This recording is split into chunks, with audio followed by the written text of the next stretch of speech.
has been around for a long time. However, we haven't exactly seen the nameplate used in the States for a little over 10 years now. In fact, the last time we saw a Jeep Cherokee was back in 2001. That's when the Liberty actually replaced it. However, the Cherokee is back, and you can see this thing is nothing like the original or the old platform Cherokees or even the Liberty.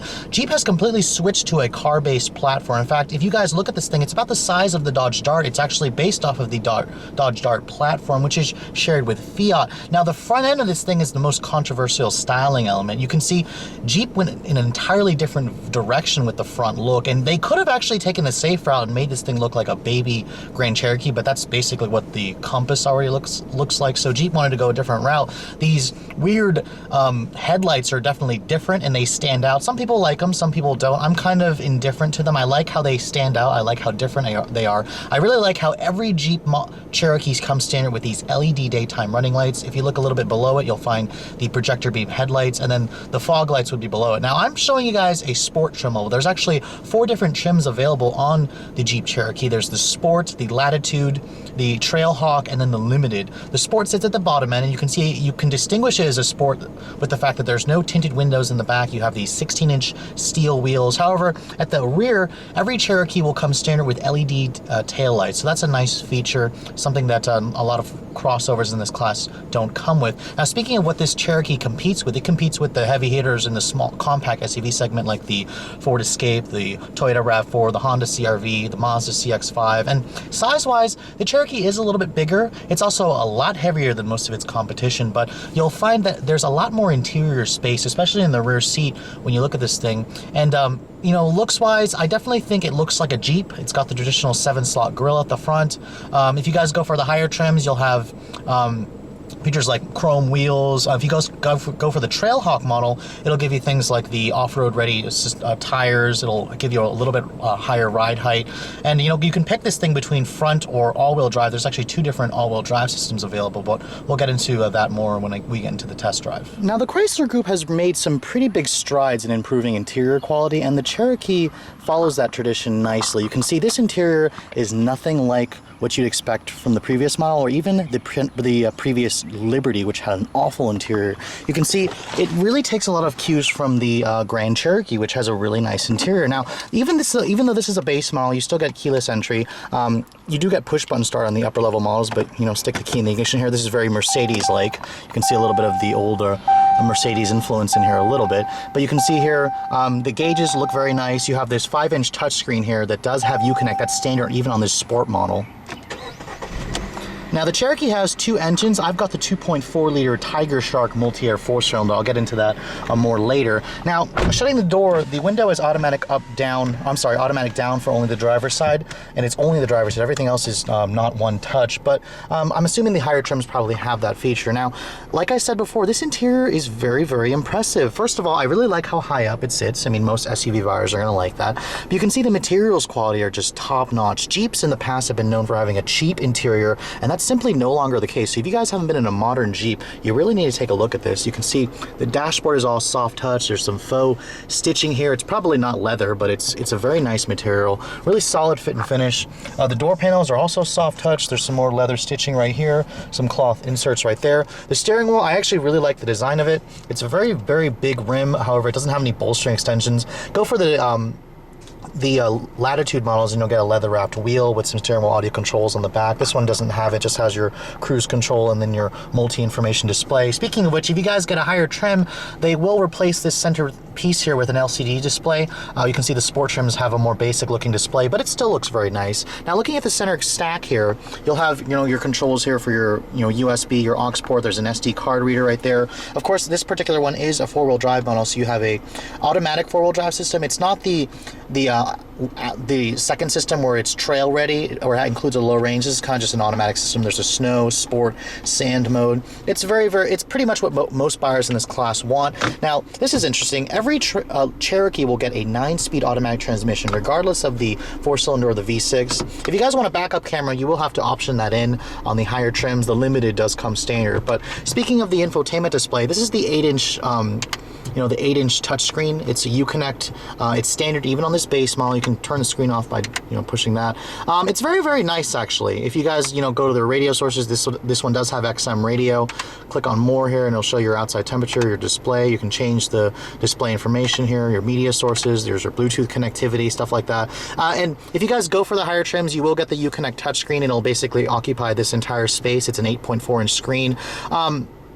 It's the best in the business. I've always told you guys that. The Uconnect is probably the quickest and best responding touchscreen on the market, and the Ford and GM could really learn from it. Now, looking at the glove box here, it's actually it's a single storage, but it's a really good size. It's hard plastic on this lower portion here. You have a nice console here with actually a CD player. That is optional. And then you have your USB and then another power port in there. I really like this armrest here. The seats in the Cherokee are actually quite comfortable. They're really plush. A lot of new cars today have really hard seats, but I have to say the seats are probably one of the most comfortable aspects of this vehicle. Now, looking at the back seat of the Cherokee, this is also where this vehicle really shines. It gives you a lot more space than a lot of its competitors, and you can see even this base model has some vents back here, and there's plenty of legroom, plenty of foot space underneath the front seats. And if you look at the door panel materials, they actually carry through. Soft touch right here, leather stitching right here. There's even an armrest right here with some cup holders, and then the seats themselves, very, very nice soft fabric, very nice soft seats, and they are 60-40 split to give you the cargo versatility. Now, a power tailgate is optional on this vehicle if you guys go for the higher trims, but this is the base sport model. You can see in terms of the space, the Cherokee does give a little bit up to give you more rear seat legroom. Fold the seats down, you're looking at about 54 cubic feet of space. The competitors offer about 10 to 15 cubic feet more than this vehicle.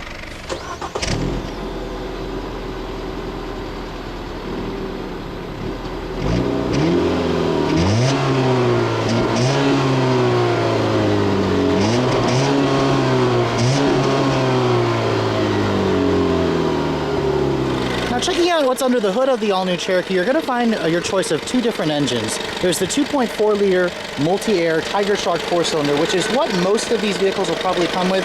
It makes 184 horsepower and 171 pound-feet of torque. This is the same engine that you'll find in the Dodge Dart. It runs on regular gas. Fuel economy is about 21 in the city and 28 on the highway with the 4-wheel drive system. Go for 2-wheel drive and you'll get 2231. Now, the optional engine is the 3.2-liter Pentastar V6. It's a smaller version of the 3.6 that we all know. That makes 271 horsepower, which ought to move this thing out much better. For now, let's take a look at this 4-cylinder. You can get your choice only of a 9-speed automatic transmission. So that's an all-new transmission as well. Let's take a look at how it all works together on the road. Now, let's be honest here. The Liberty was not that good of a car. The second generation was probably even worse than the first generation, which wasn't a bad vehicle for its time. But when Jeep said that they were bringing back the Cherokee name and they, used the Dodge Dart platform, I was very curious. So this is my first time driving it, so let's take a look at how this all-new model drives.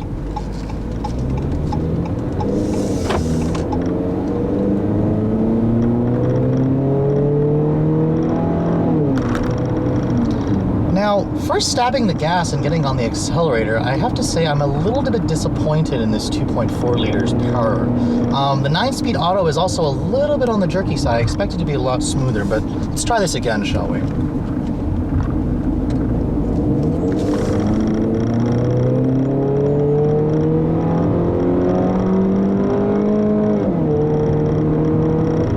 Now, with only 184 horsepower on tap and about 3,800 to 4,000 pounds of curb weight to move around, the 4-cylinder definitely isn't enough power. Now, it's been rated to move this car to 60 in about 9 seconds. Honestly, it feels more like 11 seconds.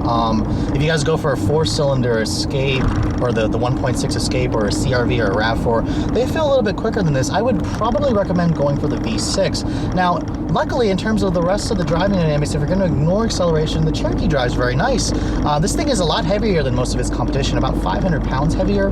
However, it feels much more refined. The ride is very, very soft and quiet, I may add. The seats are also really soft. The handling is decent. I mean, the steering is actually pretty responsive and precise, but it doesn't feel sporty. This is not going to be sporty in the way that an Escape or a CX-5 will drive, or a Forester. And the 4-cylinder really just doesn't have the guts to move, almost 4,000 pounds of SUV. You really got to test drive that V6, honestly, if you're going to go for this thing.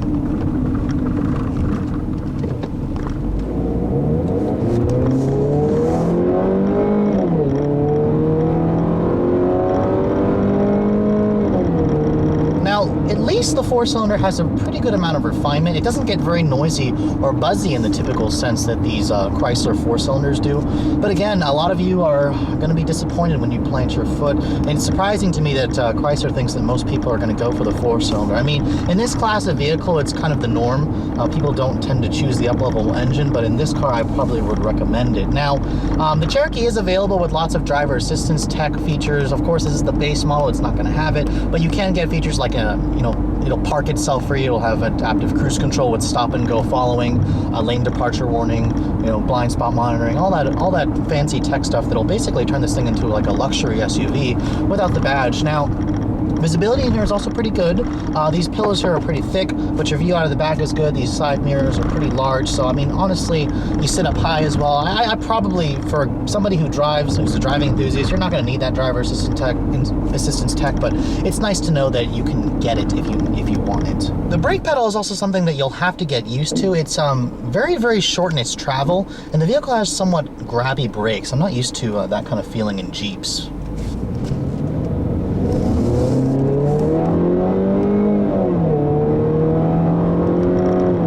Now again, the 9-speed auto is a very interesting transmission. The top 4 gears are actually all overdrive gears, which Jeep says is an industry first. I mean, this is the first 9-speed auto that I'm driving, and I have to say I don't really feel much of a difference. I actually prefer the 8-speed ZF transmissions I've driven, like BMWs, even Hyundai's Equus had a really good transmission. But coming up to the end of this review, the Jeep Cherokee is all new for 2014, and again, it's something that a lot of you will probably want to take a look at when you're looking for a compact SUV. And I have to say, it's a really, really big improvement over the Liberty it replaced. I mean, anything pretty much was an improvement over that. And this thing is really nice. You can get it with a lot of tech features, a lot of luxury features, and the interior is certainly high quality. Although the 9-speed auto will get some getting used to. It does tend to hunt for gears, and I noticed that when it's in its top gear, the four-cylinder really doesn't have enough power to pull this thing around. But let's get on to the price. This sport model that I'm driving is about $24,990. $2,000 for the all-wheel drive system if you guys want it. The base price is about $22,990 for a base model that's front-wheel drive. That sounds cheap until you guys go for like a Trailhawk model, loaded up to the gills with the V6, which is $1,500 more. If you guys want a panoramic sunroof, that's also $1,300 more, and that's the only way you can get a sunroof. All in, a loaded Cherokee is going to be pushing 40 grand. You can go for a lot of luxury SUVs for that kind of money. However, they won't have the Jeep, look to it. It won't have the off-road ability that Jeep promises when you go for a vehicle like this. So I have to say, if you guys go for this thing, it's certainly worth a look. It's different than a lot of its more mainstream rivals. Just remember, test drive the V6 first, unless you're okay with living life in the slow lane. Thanks so much for watching my overview of the 2014 Jeep Cherokee. Hope you guys have enjoyed. I'll catch you all later.